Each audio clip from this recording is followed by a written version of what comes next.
Akhensa ku va mpfulele channel ya Matimba Emmanuel Maleki YouTube channel. Kombela mi subscribe ku channel yi kota ku kula ku fana na ti-channel letin'wana. Ni la ku khumba mhaka yin'wanyana hi leyi. Mhaka liya ya ku loko i hungukisa nhwenyana kumbe i nyika nhwenyana khwiri or i nyika nhwenyana ndzhwalo, mi ta ni twisisa ku ni la ku vula yini. Ivi i ala i ku a hi wena, kumbe i kuma ku i kume n'wansati wo karhi or sesi wo karhi, ivi i ku a hi wena ndzhwalo loyi a hi wa wena, i wa buti swimanimani or i wa papa swimanimani lava u rhandzana na vona. Kumbe ndzhwalo lowu wu suka eka relationship ya wena leyi ka yona i suke na yona, ivi i ta na wona ndzhwalo loyi ka mina, n'wana loyi a hi wa mina. Kumbe va ku tisela kwale kaya ivi i ala mahlweni ka vatswari, ivi munhu luya or vatswari va nhwenyana luya or n'wansati luya a nga ze a lwa na wena a endla nyimpi, i ta famba a ya ka vanhu vo karhi va ya va ya n'wi mikisela swilo leswi va ku mikiselaka. Nkarhi hinkwawo loko a kha a hlamba a va kha a hlamba hi swilo leswiya, a ni i muyimani a va a kha a vulavulela. Loko a vulavulela lahaya i ta vulavulela ku hayi loko n'wana loyi wena a velekiwa, papa n'wana loyiwani leswi a nga ala a tshame a kha humelela hi makhombo evuton'wini bya yena. Kumbe a tshami loko a teka n'wansati a tshama 2 years or 3 years a famba. Kumbe loko a ri busy a ri ku rimeni emasin'wini, xikomu xa yena xi tshama xi kha xi bvinyeka. Kumbe loko a fika ka ti chisa nyama, kumbe a fika a kuma la ku oxiwa kona nyama, loko a oxa nyama ya yena yi vupfa hi 2 minutes. Mi ta ni twisisa ku na ku zama ku vulavula yini. Kumbe loko a fika a tshivela ndzilo a ku i lava ku sweka, ndzilo wa yena wu pfurha 2 minutes. Mi ta ni twisisa ku na ku zama ku vula yini la. Ivi wena a ni i ale n'wana luya kumbe i ale nhwenyana luya, i famba i kha i ti bumabuma.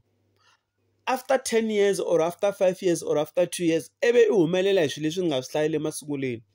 I kuma ku loko i kuma nhwenyana i tshama na yena 2 years, ma hambana. Loko i fika le a ku rimeni a ka ha lungi nchumu. Loko khe hi hindza la xitarateni i kuma ku vanhwanyana se va endleni va ri hayi mi nga n'wi hlamali luya hindzaka i 2 minutes. Ma twisisa va ku i 2 minutes buti luya, mi ta ni twisisa ku ni vula yini. Kumbe va ku yini hayi i n'wana wa le creche, ivi i kuma ku wena a wu swi tivi why swilo leswiwani swi ku swi costa hi yini.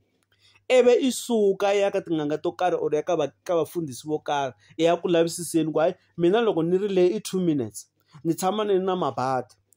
Ivi n'anga yi ku byela or munhu loyi a ku byela ku ku na n'wana wo karhi wena i nga tshama i n'wi ala i n'wi hungukisile i ku a hi n'wana wa wena, sesi luya n'wana loyi a nga na wena n'wana loyi a nga na yena hi n'wana wa wena.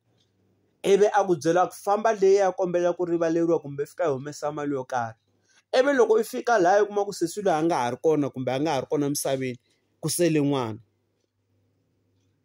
Kumbe i kuma ku na n'wana i lovile na sesi luya i lovile, it means i ta va na xilondza xa vutomi. Vutomi bya wena hinkwabyo ku nge tshuki ku lunghe nchumu. Se vanhu lavawani loko va mi tisela, before i ala vana va n'wana munhu or n'wansati or sesi, rhanga i hleketa ku sungula. Loko u ze n'wi vona a nga rhasi na wena a nga bihiwa na wena, i na makungu yo karhi lama nga ma hleketa lama ni nga ma vula le henhla.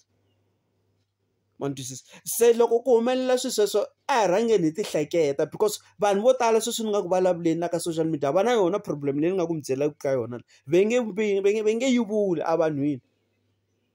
Ende vanhu va kona i kuma va ri munhu wa xinuna or wa mfana i na 7 wa ti-girlfriend, ende vavasati a va n'wi ali munhu yaloye, i na like yin'wana yi kulukumba ngopfu. But i endla yini? Ya hundzuka xihlekisi loko ku yi wa masin'wini a ku rimeni. Se mi va be careful vanhu va ka hina mhaka leyi ala vana.